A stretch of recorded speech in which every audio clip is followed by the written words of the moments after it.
now we're shifting to red line mode. So we're shifting our focus from what do I have, what's my range, what's a theoretically correct play, and we're going to be like, what does my opponent have? So that's where our focus is going to be.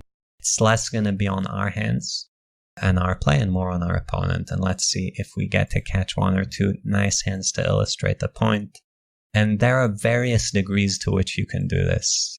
I think if you want a more extreme example, watch Charlie Carroll's content. He's one of the extreme leaning red line style guys as far as people who produce content. Here, I'd be like, this hand is maybe a mixed open, but I think regs, maybe there's a recreational or the regs are a bit tight or whatever, and pure open it, right? Not mix open it. Here's someone calls from the big blind, so probably a recreational. UTG 4 bets really, really big. Now, the red line player would not be thinking theory, because theories probably mostly shove, sometimes fold.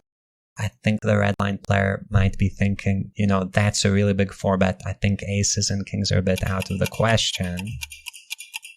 So my ace-king's probably doing okay. Right? Like, that's a bit too big for aces. Of course, maybe I'm wrong.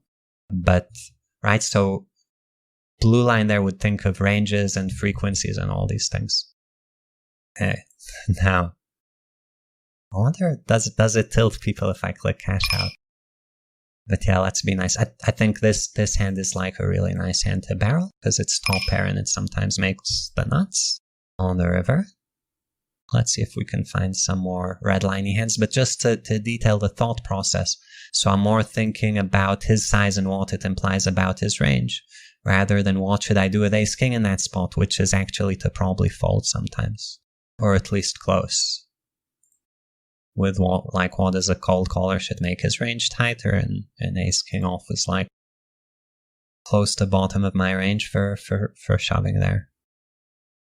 So might actually be a fold, but like we see, his size did imply something about his hand that made ace king do okay there. So king 3 suited would be pure fold, and we'd look at the players, maybe we'd open it.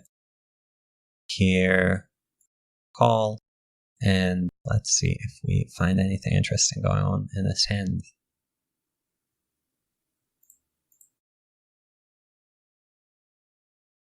So I think this should fold here.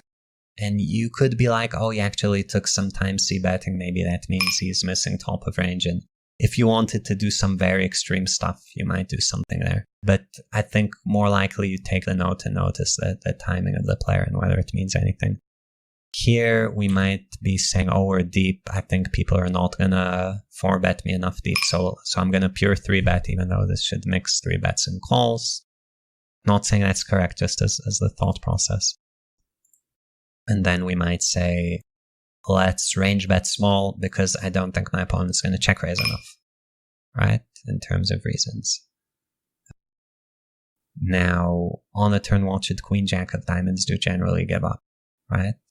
Unless we have a reason not to. This is a bad turn for our range. And diamonds are his folding hand, so I'd rather have any other suit. And now, given this run out, do I want to bet check bet? And my red line side would say no, because it's such a tough run out for me to bet that he might take some of his bluff catchers that I hope he folds and just check raise me with him. Like he might go check raise all in with 7s rather than fold with 7s and 8s. So kind of less theoretical standpoint, it's a bit of an issue bluffing that spot against some guys.